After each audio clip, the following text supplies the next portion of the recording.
ta, ugyan nyo si Kuan. Jeffrey Bay, mag-ampo.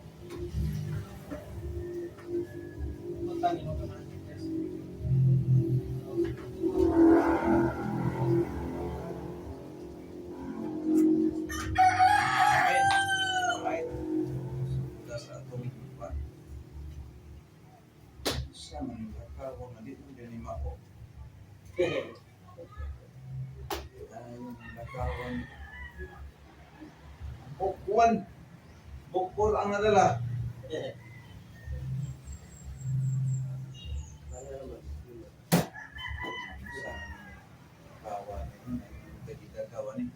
Sa oras sa dia, sa page ganyan. Page. Red.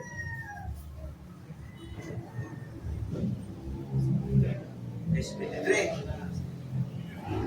Okay.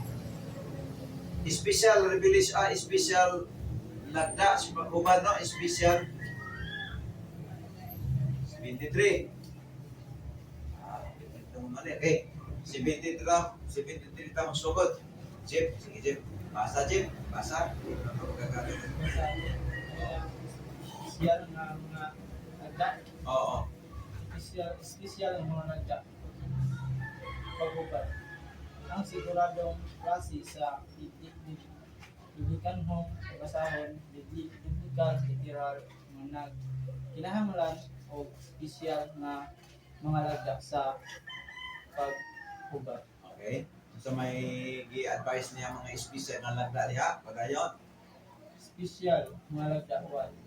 Mga kasumbingay. Pagsusi o usa ka kasumbingay aron sa pag-ilang nga pag-ila Una lang sa pasumbingay. Special revelation, special interpretation na bilong diha ang katong pasumbingay usa sabihin sa pasibig sa kanina sa English parables. Parables na. Usa kay itong mga parables. Mangayo ko ninyo mga tulog. Mga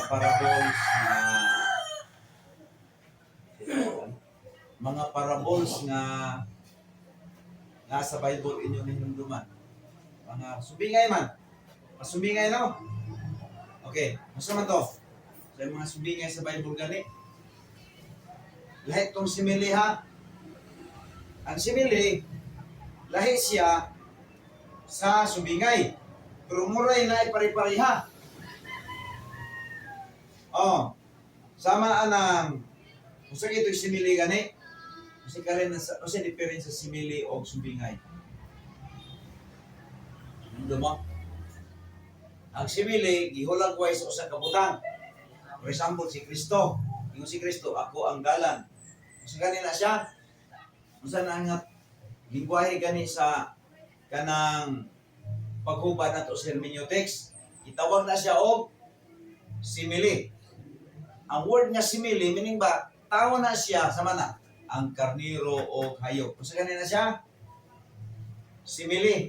Tao siya, pero gihulag way usa ka butang, usa ka mananap. Mo na siya gitawag ko sa gina, simili. O sa sumbingay, ang sumbingay, sama sa prodigal son.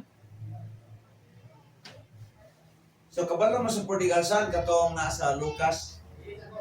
Di ba sa Bible, kung imong basahon na masumbingay, sa magpupugas, sumbingay. Mo na gitawag og masumbingay, mo na gitawag ama na siya special sama na special nga mga lagda paghubad dapat kita di ay kabaluta usaon pag mabasa to sa Bible oy special nga lagda marapos ni. Okay, next sa sunod ya madayon ang basa.